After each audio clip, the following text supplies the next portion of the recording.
Meus irmãos, diga para quem está do seu lado aí, que sinais não estabelece o seu ministério. Quem estabelece o teu ministério é a tua obediência. Amém? Glória a Deus. Sinais não são aferidores de pressão para uma família abençoada. Sinais para uma família abençoada é andar em obediência. Amém? E eu olho para a vida do rei Saul, um homem que Deus chamou, o povo escolheu, né? E um cara que tinha tudo para dar certo, mas por uma desobediência, o rei Saul ele perde o reinado dele. Amém? Então, são coisas pequenas que podem nos afastar da presença do Senhor. Que possamos estar atentos, né? O diabo, ele todo dia tenta fazer com que você ande em desobediência. Ele é o maior investidor para que eu e você esteja andando de uma forma errada. Amém? Queria que vocês abrissem lá em Samuel 13.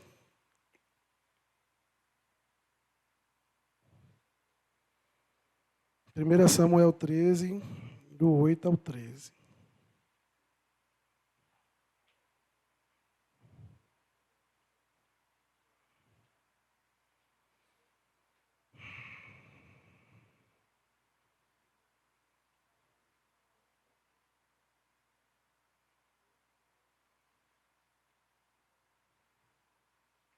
Amém.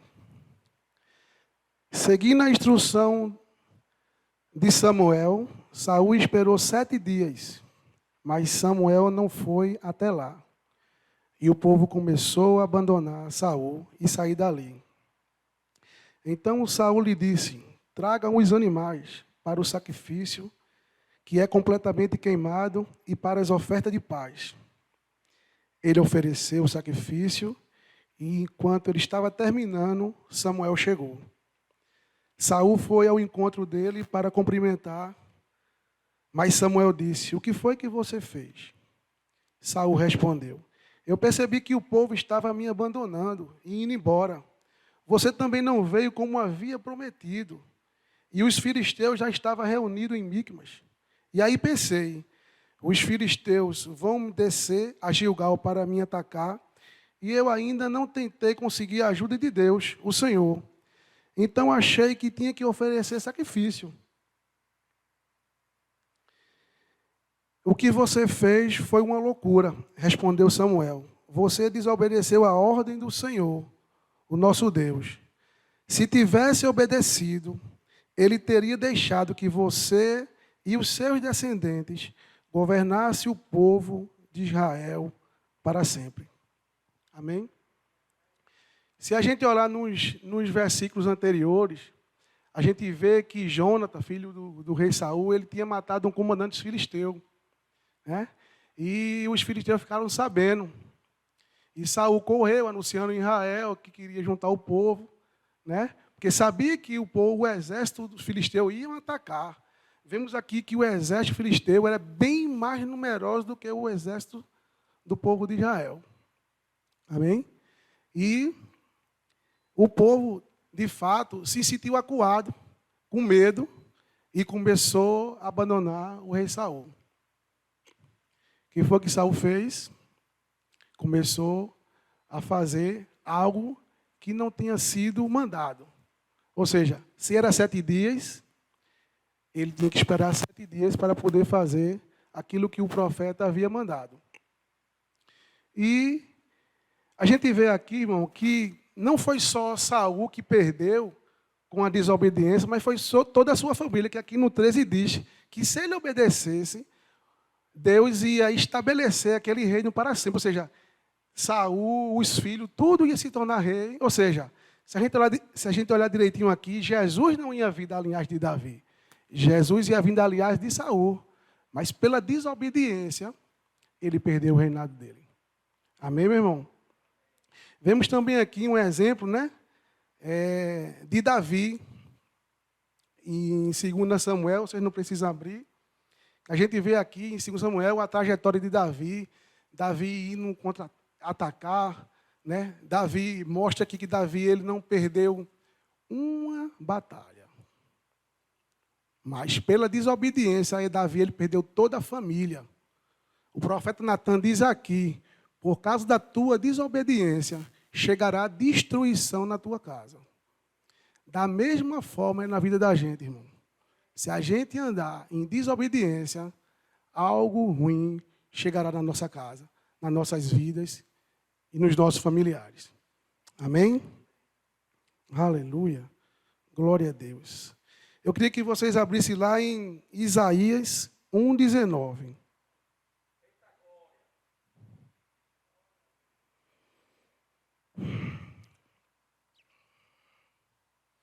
Que diz assim, nessa tradução que eu vou ler aqui na NVI, que diz assim, que se vocês tiverem disposto a obedecer, comerão os melhores frutos dessa terra.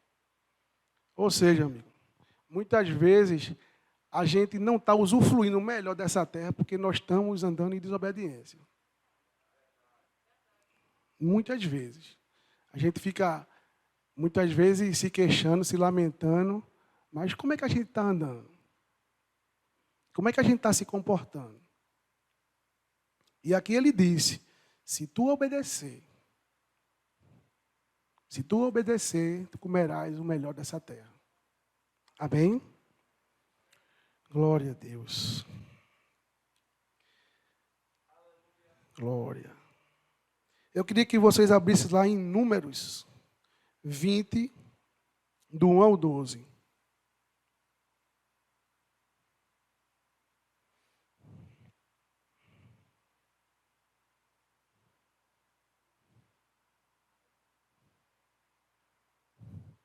E diz assim, o Senhor disse a Moisés, pegue o bastão que está em frente à arca da aliança, e depois você e Arão reúnam o povo, e na frente de todos eles, dê a ordem à rocha, e dela sairá água.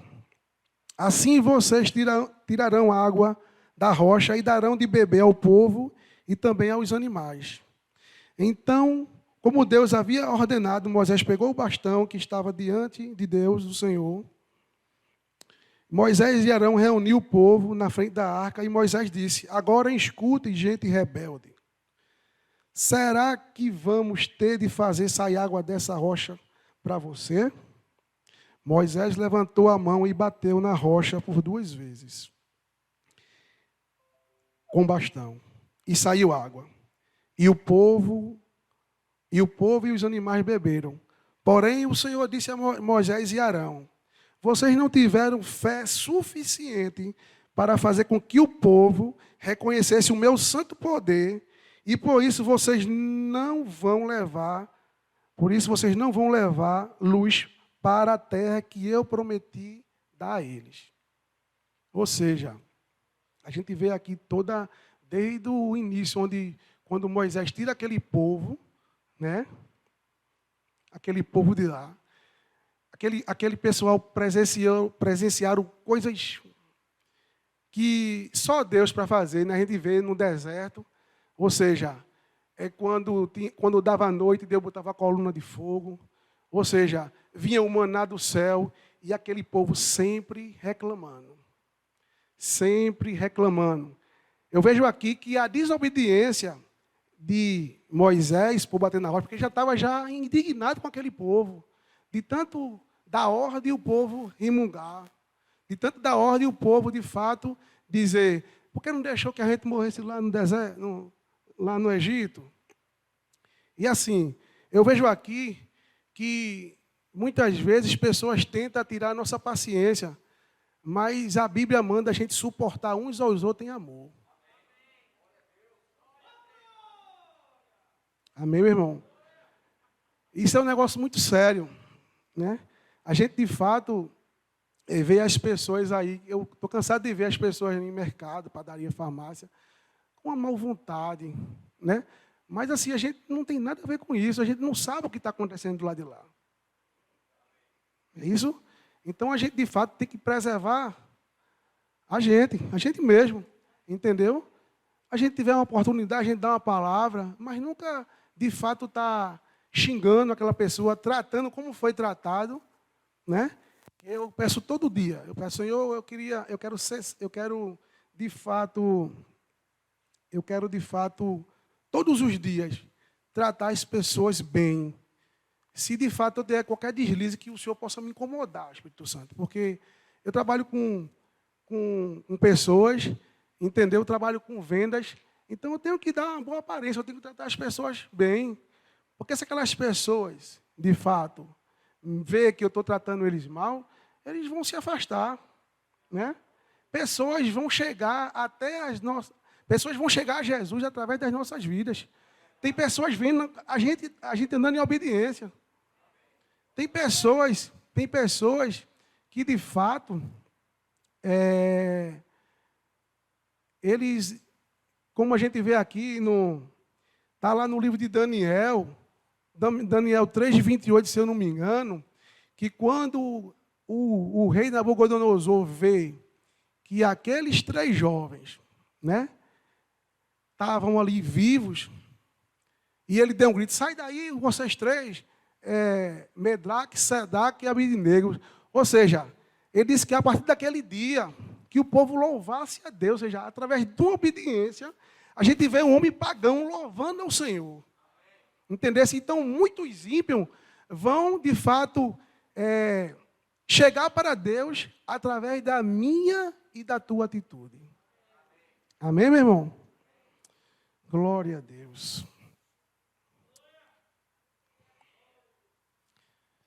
Eu queria que vocês abrissem lá em 2 Reis 8, de 1 a 6.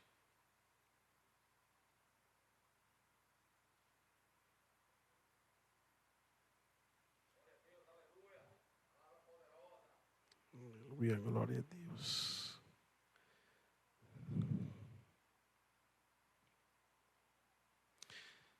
Segunda Reis 8, de 1 ao 6. Eliseu tinha dito à mulher que morava em Sumém, a mãe do menino que ele tinha ressuscitado, que o Senhor Deus tinha avisado que ia haver uma grande falta de alimentos. Disse também que a fome ia durar 7 anos naquela terra. E por isso, um momento só. Ia durar 7 anos naquela terra. E por isso ela devia sair de lá com a sua família e ir morar em outro lugar. Ela havia seguido o conselho do profeta e tinha ido com a sua família morar na terra dos filisteus, onde ficou 7 anos. Quando passaram os 7 anos, ela voltou para Israel e foi falar com o rei, a fim de pedir que devolvesse a sua casa e as suas terras. O rei estava falando com Geazi, o empregado de Eliseu, pois queria saber dos milagres que Eliseu havia feito. Geazi estava contando ao rei como Eliseu havia feito um morto viver de novo. E nesse momento a mulher chegou para fazer o seu pedido ao rei. Então Geazi disse: ó rei, aqui está a mulher e aqui está o filho dela que Eliseu ressuscitou. O rei fez pergunta à mulher e ela confirmou a história de Geazi. Então o rei chamou o oficial e lhe disse que devolvesse à mulher tudo o que era dela e também o valor de todas as colheitas que a sua terra havia prometido durante 7 anos que havia ficado fora. Eu acho essa passagem aqui muito forte mesmo, porque, veja só, você não questiona, né? A gente vê que ela não questiona, o profeta que ela não questiona, ela vai. Ou seja, Deus deu a direção a ele pediu para ela e ela seguiu. Ela deixou tudo. Ela deixou tudo e foi-se embora. E essa mulher volta depois de 7 anos para tentar pegar pelo menos sua casa e sua terra. E a gente vê aqui no final que o rei diz que devolvesse a casa, a terra e a quantia de tudo que a terra havia produzido durante aqueles 7 anos. Meu amigo, a obedecer traz benefício. Essa mulher aqui, de fato, se ela foi embora rica, ela voltou milionária. Porque ela não trabalhou para aqueles 7 anos de colheita, ela não trabalhou. Mas pela obediência dela, aleluia, glória a Deus. Eita glória. Gente, através da tua obediência, Deus vai mover pessoas. Bicho. Eu não sei. Deus sabe o que eu preciso. Deus sabe o que eu peço. Eu não sei. Mas Deus vai mover algo tão extraordinário na vida daqueles que obedecem verdadeiramente. Amém, meu irmão? Aleluia, glória a Deus. Aleluia. Eu queria que vocês fossem lá para 1 Samuel de novo, 12 e 14. Voltasse, né? 1 Samuel 12 e 14. Que diz assim, ó. Tudo correrá bem se vocês temerem ao Senhor, nosso Deus, se o adorarem, se o ouvirem e se obedecer às suas ordens. Ou seja, meu irmão, o Senhor ele tá pronto para abençoar cada um de nós. Resta saber como nós estamos. O Senhor ele é o mesmo ontem, hoje e será para sempre. A gente que tem que nos moldar, né? A gente sabe que Deus ele é fiel à sua palavra. Deus ele é fiel à sua palavra. Então, se a gente estiver andando nessa palavra, fica tranquilo, irmão. As coisas vão chegar na tua casa. Amém, meu irmão? Glória a Deus. Aleluia. Eita glória. Aleluia. Eu queria falar agora sobre 2 passagens, né? Uma no Velho Testamento e uma no Novo Testamento. E essas 2 pessoas, se você for, não precisa, se você for lá está lá no livro de Jonas, está lá no livro de Atos 10, que fala sobre Jonas e fala sobre Pedro, né? Interessante que essas 2 pessoas estavam na mesma cidade, elas estavam em Jope, né? Quando Deus lhe dá uma instrução para que Jonas vá a Nínive, né? Porque aquele povo estava, de fato, muito rebelde, fazendo coisa errada. E a gente vê a situação aqui de Jonas que, de fato, ele desobedeceu. Ele não foi para onde o Senhor tinha mandado, né? A gente sabe que a obediência é uma escolha. Se a gente for já olhar no livro de Atos 10, a gente já vê Pedro de uma forma diferente. Pedro ele foi até a casa de Cornélio. E a palavra do Senhor diz que houve salvação. A gente sabe que se Pedro não fosse, Deus ia levantar outro, meu irmão. Mas Deus ele conta com a minha e com a tua vida. Amém? E eu vejo 2 coisas bem interessantes nessas 2 passagens. Eu vou falar primeiro na parte de Jonas, que eu e você, a gente não precisa passar por dificuldade, passar por perrengue, né? Como Jonas passou por causa de uma desobediência. Sabe por quê, irmão? Porque a gente está aqui quinta, a gente está aqui domingo de manhã e de noite, ouvindo essa palavra. Então só não obedece quem não quer. Amém? Já Pedro fez uma escolha diferente. Se você for olhar lá logo no início, Pedro quer questionar, né? Porque cai aquele lençol e o Senhor diz, Pedro, mata e come. E Pedro, Senhor, eu não posso comer coisa impura. Mas aquilo ali o Senhor estava trazendo para ele, porque os gentios, né, não se misturavam com o povo de Israel. Então, para de fato Pedro ir, de fato, como o anjo, quando ele está de fato sentado, o anjo diz a ele, Pedro, vá, porque é eu que estou lhe enviando. E a Bíblia diz que Pedro entra naquela casa, né? E aquele povo ali é transformado. Agora, tudo foi uma atitude. E que possamos, irmão, não olhar quem pregar. Não olhar quem amar.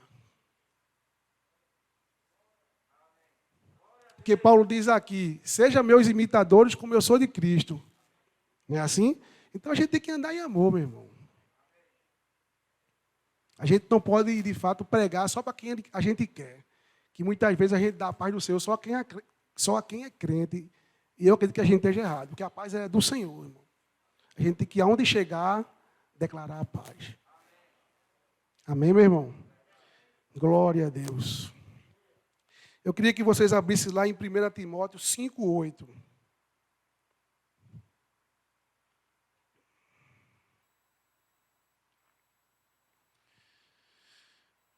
Que diz assim: porém, aquele que não cuida dos seus parentes, especialmente os da sua própria família, negou a sua fé. É pior do que aqueles que não creem.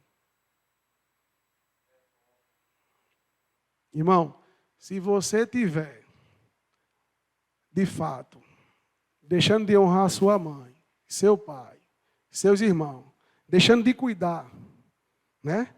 A gente, de fato, no secular tem uma vida bem corrida, mas lá em Eclesiastes diz que há tempo para todas as coisas. Até a reverenda Luciana aqui falou para a gente, de fato, organizar o nosso tempo. Né? Então, vai ter tempo para todas as coisas, para vir para a igreja, para ir trabalhar e para cuidar da nossa família, porque sabemos que o nosso primeiro ministério é a nossa família, irmão. Então, a gente tem que cuidar dessas pessoas. Entendeu? A gente sabe como, de fato, tem pessoas que, como eu, os meus irmãos ainda não estão na igreja, ainda não estão. Mas, por causa disso, eu não vou deixar de honrar a vida deles. Por causa disso, eu não vou deixar de jogar uma sementezinha todo dia, é assim.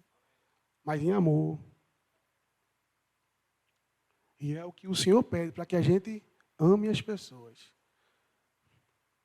Porque por uma atitude de amor, a gente pode alcançar um irmão para Cristo. A gente pode trazer um ímpio para o Senhor. Amém, meu irmão? Aleluia. Glória a Deus. Eu queria que vocês abrissem lá em 1 Pedro 3, 7.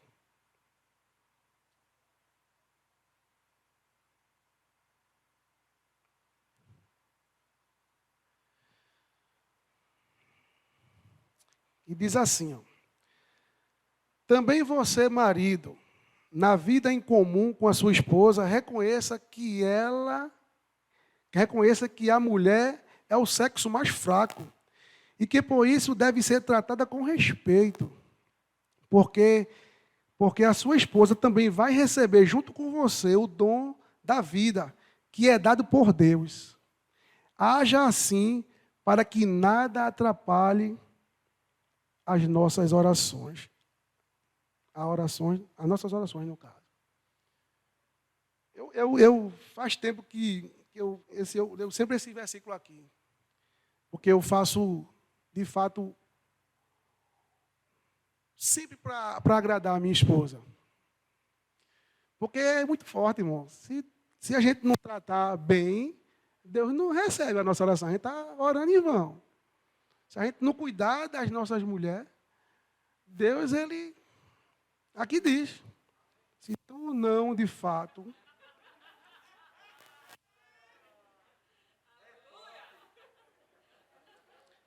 haja assim para que nada atrapalhe as orações de vocês. Então, são coisas pequenininhas, irmão, que, de fato, a gente, de fato, tem que obedecer isso aqui. Entendeu? Tem coisa que a esposa faz que a gente não gosta, mas a gente tem que saber dosar as coisas, mas tratar ela bem. Amém, meu irmão? Glória a Deus.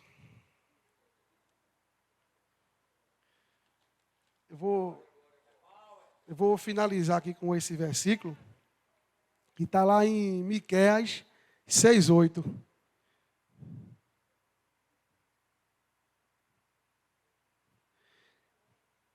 Que diz assim, ó: o Senhor já nos mostrou o que é bom. Ele já disse o que exige de nós. O que Ele quer que façamos o que é direito. Que amemos uns aos outros com dedicação. E que vivamos humildes, obedientes ao nosso Deus. O que o Senhor quer é isso, irmão. para a gente de fato reinar em vida, para a gente de fato usufruir o melhor dessa terra, se baseia aqui nessa passagem de Miqueias. Amém? E eu digo a você, irmão, que a maior declaração de amor que eu e você possamos dar a Deus é quando eu e você estamos andando em obediência. Não existe outra declaração. O Senhor, ele diz lá em Samuel que ele prefere a obediência do que o sacrifício. Amém, meu irmão? Pronto, meus irmãos, essa é a mensagem que eu tinha para compartilhar com vocês. Que Deus abençoe cada um de vocês. Amém?